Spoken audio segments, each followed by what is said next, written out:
Welcome my friends. আপনাদেরকে স্পার্মাটোরিয়ার যে কেসটা শেয়ার করেছিলাম 2 সপ্তাহ আগে, তো সেই কেসটার পেশেন্টের কাছ থেকে আমি পুরো ডিটেলস শোনাবো এবং এই ভিডিওটার ফার্স্ট পার্টে আমি পেশেন্টের সমস্ত ডিটেলস, তার কেস টেকিং প্রোফাইল, তার প্রেসক্রিপশন, তার সমস্ত রিপোর্টপত্র আমি দেখালাম। এখন আমি পেশেন্টের কাছ থেকে ডিটেলসে শোনাবো। তো বলেন, এখন 2 সপ্তাহ আগে তো আপনি এসেছিলেন, হ্যাঁ, সেই সময় কি কি প্রবলেম ছিল আপনার? 2 সপ্তাহ আগে। একটু জোরে বলেন। হ্যাঁ, 2 সপ্তাহ আগে আমার প্রবলেম ছিল, মানে যখন আমার প্রস্রাবের বেগ আসতো, প্রস্রাব হওয়ার আগেই, মানে যে বীর্যপাত যেটাকে বলা হয়, ধাত সিনড্রোম বা ধাত যেটাকে বলা হয়, সেটা খুব মানে বার হতো। তো যখন আমি ডক্টর এখানে আসার পর আমি ওষুধ নিয়ে গিয়েছিলাম। ওষুধ নেওয়ার পরে আমি মাত্র 2 থেকে 3 দিন খেয়েছিলাম। 2 থেকে 3 দিন খাওয়ার পরে আমি বুঝতে পারলাম যে আমার আগে যে প্রবলেমটা হচ্ছিলো সেই প্রবলেমটা এখন আর নাই। তো হ্যাঁ, যখন প্রস্রাব হওয়ার পরে মানে লাস্টে আমার খুব মানে গাটা ঝিঁকি মেরে উঠতো বা মানে জ্বালা পোড়া করতো। এখন সে প্রবলেমটা আমার এখন আর নাই। এখন আর নেই, না তাই না, না? এখন আর এই নাই। সপ্তাহ এটা কিরকম ভাবে হয়েছিল, কিরকম ভাবে তৈরি হয়েছিল এটা? হঠাৎ করে কি ডেভেলপ করেছিল, না অনেক কতদিন ধরে ভুগছিলেন এই সমস্যাটা নিয়ে? এই সমস্যাটা বলতে মানে 1 সপ্তাহ আগে আমি বুঝতে পেরেছিলাম যে আমার প্রস্রাব যখন হচ্ছিল, প্রস্রাব হওয়ার আগে আমি 1 সপ্তাহ আগেই বুঝতে পারি। বুঝতে পারার পর আমার একটা বন্ধুকে জানায়, উনি ওই বন্ধুটাই বললো যে ডাক্তার দেখাতে হবে। তো 1 সপ্তাহ পরে আমি এসেছিলাম। আর যেটা বলছিলাম, আহ, হুম। আমি বলেন আর। এগুলা, এই সমস্যাটা এখন কেমন আছে? এখন স্বাভাবিক, এখন আর আগে যে প্রবলেমটা ছিল সে প্রবলেমটা এখন আর নাই। মাত্র 2 সপ্তাহের মধ্যে কতটা উন্নতি মনে হচ্ছে? 2 সপ্তাহ আগে আমার কিচ্ছু ভালো লাগতো না, কোনো বন্ধুর সাথে মিশতে ভালো লাগতো না, খেলা খেলতে ভালো লাগতো না, কেউ কিছু বললে মানে আমার সেটা সহ্য হতো না। মানে 2 সপ্তাহ আগে আমি যখন ওষুধ নিয়ে গিয়েছিলাম, আমার সেই ওষুধটা কখন কি খাবো সেটাও আমার মনে পড়তো না। হুম। এরকম সমস্যা ছিল। হুম। সেইগুলো এখন কেমন আছে? এখন অনেকটাই ভালো আছি।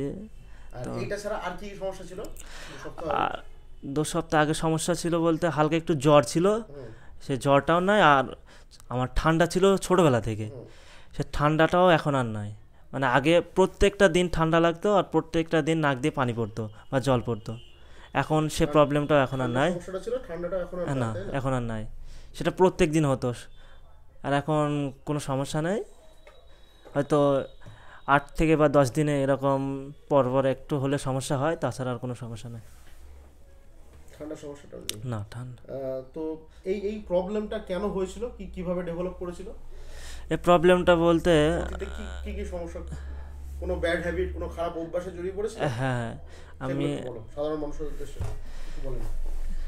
আমার হয়তো অতটা মনে নাই, কিন্তু আমার যত সম্ভব 2012 থেকে 2014 হুম। এরকম যখন আমার বয়স হয়, সেই সময় আমি মাস্টারবেশনের সাথে জড়িত ছিলাম। এই মাস্টারবেশন করলে যে এই প্রবলেমটা হয় সেটা আমি জানতাম না। এটা অতিরিক্ত হয়ে গেছিলো আমার। অতিরিক্ত বলতে এমন আছে, দিনে 3 বা 4 বার, তারও বেশি হয়েছিল। এরকমটা করেছিলাম টানা 7 থেকে 8 বছর, এরকম প্রবলেমে পড়েছিলাম আমি। তো এই কারণে এটা হয়েছিল। তো এখন এই ওষুধ খাওয়ার পর আর কোনো সমস্যাটা নাই। আর আর কি কি সমস্যা, হালকা যে শ্বাসকষ্ট টাইপের হতে বলছেন, হ্যাঁ, সেটা কেমন আছে এখন? শ্বাসকষ্টটা বলতে মানে এখন কাজ তো আমি করি না, ধরো প্রবলেমের জন্য। কাজ করলে বা সিঁড়িতে ওঠা নামা করলে আমার একটু সমস্যা হয়, মানে দম লেগে যায় আর কি। সেটা কি মানে 2 সপ্তাহে কোনো উন্নতি হয়েছে, না আগের মতোই আছে? এটা তো আমি এখনো মানে বলতে পারবো না, কারণ আমি সেটা এখন ফিল সঠিক করনি না এখন? সেটা। আর গায়ে হাতে যে ব্যথা ট্যাথাগুলো ছিল কোমরের ওখানে, হ্যাঁ, গায়ে হাতে ব্যথাটা একটু আছে। ব্যথা কি আগের মতোই আছে, না আগের থেকে কম আছে? মানে আগের মতনই আছে ব্যথাটা। ব্যথাটা সেরকম ভাবে না, ইয়ে না, না। হয়নি, আগের মতোই আছে। ঠান্ডার প্রবলেমটা কমেছে, তাই না? হ্যাঁ, ঠিক আছে। আর এখন কি লোকজনের সঙ্গে মিশছো, বন্ধু বান্ধবের সঙ্গে হ্যাঁ, মিশে এখন খেলাধুলা করছো? এখন রোজই খেলাধুলা করছি, হাট হাট বাজারে যাচ্ছি, বাজার করতে যাচ্ছি, সব কিছুই করছি এখন। মানে সুস্থ মানুষের মতো হ্যাঁ, জীবনযাত্রা। তো ওভারঅল এটা সম্পর্কে তোমার সমস্ত কিছু তুমি বললে, সাধারণ মানুষকে উদ্দেশ্যে তুমি কিছু বলতে চাও? সাধারণ মানুষের উদ্দেশ্যে, সাধারণ মানুষের উদ্দেশ্যে বা আমি এটাই। তোমার তোমার মতো যারা যুবক ছেলে এরকম হ্যাঁ, প্রবলেমে বা এরকম ব্যাড হ্যাবিটে যারা, হ্যাঁ, আমি সাধারণ মানুষের জন্য আমি কিছু বলতে চাই আর কি। বলো তোমার মন থেকে বলতে বলো। চাই বলতে, আমি তো একটা বাজে অভ্যাসের সাথে জড়িত হয়ে গেছিলাম, যেমন মাস্টারবেশন। হ্যাঁ, এই মাস্টারবেশন করার কারণে আমি আমার অনেক বন্ধুদের কাছে জানতে পারলাম যে এই প্রবলেমটা হয়েছে আর কি। তো তো যারা মাস্টারবেশনের সাথে জড়িত আছে তারা মানে এসব বাজে জিনিস বাদ দেন, কারণ বিবাহিত জীবনও সুখী হবে না বা বাচ্চা নিতেও প্রবলেম হবে। তো আমি বুঝতে পারছি, আমি অনুভব করেছিলাম, আমার মনের ভিতরে একটা ভয় চলে এসেছিলো। তো আমার বাড়িতে বিয়েরও আলোচনা করছে বিয়ের জন্য, তো আমার এই প্রবলেমের কারণে আমি বাড়িতে বারণ করেছি যারা এরকম সমস্যায় বা এরকম প্রবলেমে জড়িত আছে তারা এগুলো বাদ দেন, না হলে কিন্তু আমার মতন এই প্রবলেমটা আপনাদের ফেস করতে হবে। তাদের কোনো চিকিৎসা নেওয়ার ব্যাপারে, যে তারা হোমিওপ্যাথিক ট্রিটমেন্ট হ্যাঁ, এরকম কিছু? হোমিও অ্যালোপ্যাথিক বলতে অ্যালোপ্যাথিকে কোনো মানে যে মানে যদি ট্রিটমেন্ট করে সেই ওষুধটা মানে সেই রোগটা হয়তো ভালো হবে না, কিন্তু হোমিওপ্যাথিক মানে যে প্রবলেমটা বা যে রোগ হয় কন্টিনিউ সেই ওষুধটা যদি খাওয়া হয় তাহলে এটা মানে সম্পূর্ণ গোড়া থেকে ভালো হয়ে যাবে আর কি। আর অ্যালোপ্যাথিতে এটা তো ভালো হতে চায় না আর কি, ভবিষ্যতে সেই রোগটা পরে আবার হতে পারে।